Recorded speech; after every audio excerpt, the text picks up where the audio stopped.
Hello guys, welcome back to my channel in another video. So आजच्या व्हिडिओमध्ये आपण काहीतरी समथिंग स्पेशल क्यूट असं बनवत आहे आणि we have a very very very cutest and very beautiful lady, my mamma Mrs Renuka. So let's see कि हम क्या बना रहे हैं. क्या representing my mamma miss Renuka. सांग मम्मी, आज आपण काय बनवणार आहे? घाऱ्याचे भोपळे, भोपळ्याचे भोपळे,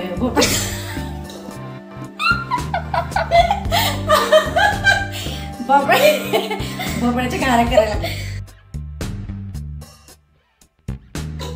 तर आपण घेतलाय हा भोपळा, म्हणजे जे की ग्रेटेड आहे, म्हणजे खिसून घेतलेला आहे. आणि हे 1 किलो गूळ आहे, हे आणि ह्यामध्ये गूळ आहे. तर हे दोन्ही मिक्स करून गरम करायचं ना. सगळं स्टेप सांगत जा.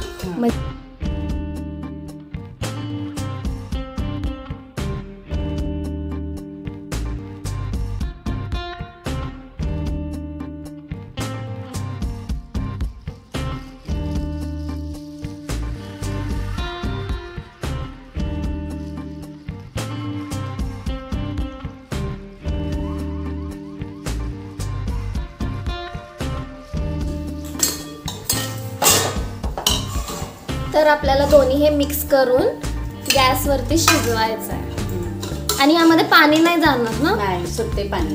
ह्यामध्ये पाणी ऍड नाही करायचं, कारण की गुळाचं आहे ना, ते कन्वर्ट होईल लिक्विड मध्ये, तर त्यामध्ये ते मिक्स होईल.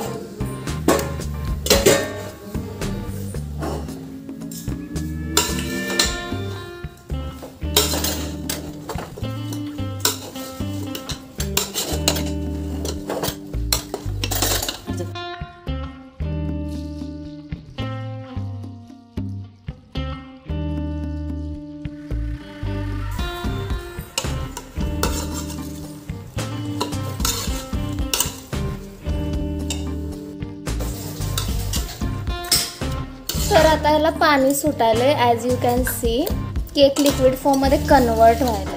तर याला प्रत्येक 5-5 मिनिटाला स्टर करत राहायचं, कारण की नाहीतर मग हे खाली चिटकेल. आणि अजून एक इम्पॉर्टंट गोष्ट, ह्याला फुल फ्लेमवर नाही तर मीडियम फ्लेमवरतीच ह्याला शिजवायचं, कारण की फुल फ्लेमवरती हे होईल बट ह्याची चव तेवढी उतरणार नाही भोपळ्यामध्ये. आणि मेन गोष्ट की हे करपून जाईल, त्यासाठी always cook it on slow flame.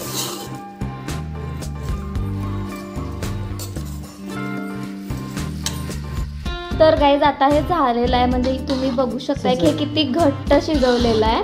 तर ह्याला शिजायला कमीत कमी अर्धा ते 1 तासभर तरी लागतो, बंद आचेवरती शिजवायचं आहे. आणि ह्याच्यानंतरची प्रोसेस आता आपण बघूया.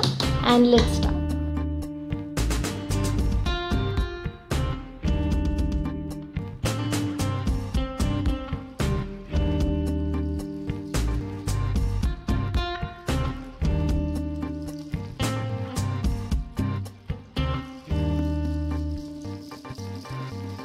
जसं की तुम्ही बघू शकता, ह्यामध्ये पाण्याचा एक थेंबही ॲड केलेला नाही आहे. तुम्हीही ॲड करू नका, म्हणजे करायचंच नाही आहे. जर पाणी ॲड केलं तर हे खूप खूप लिक्विड फॉर्ममध्ये जाईल, जे की आपल्याला नको. आपल्याला एकदम घट्ट पाहिजे, त्यासाठी आपण प्युरीमध्येच हे पूर्ण पीठ मळून घ्यायचं.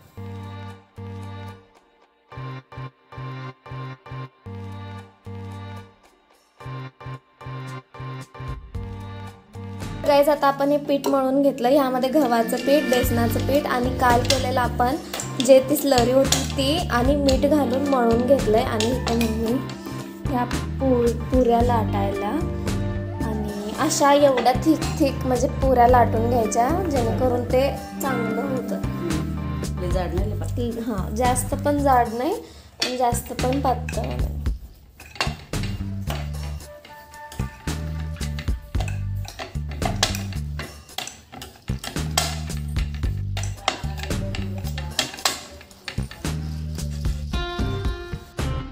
तुम्हाला पाहिजे तर तुम्ही अशा मोठ्या पुऱ्या पण मळू शकता आणि मग त्यानंतर कट करायचं त्या छोट्या छोट्या आकारामध्ये.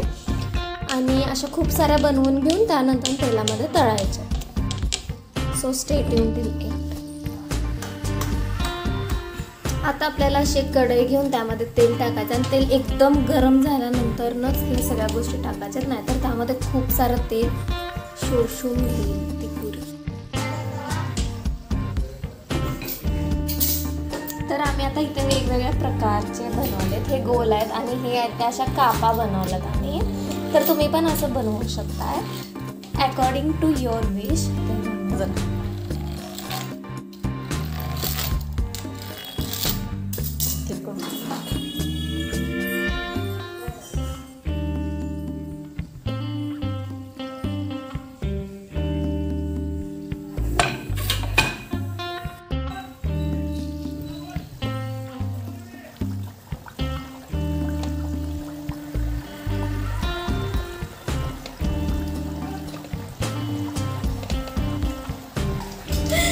तर गाईज हा तर एक खूप छोटा पार्ट झाला की भोपळ्याच्या घाऱ्या वगैरे.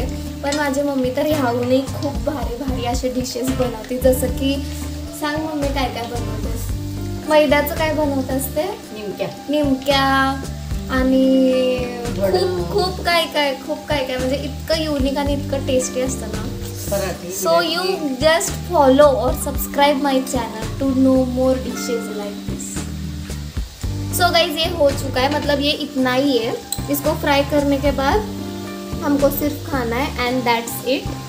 So guys do subscribe, follow end comment down below.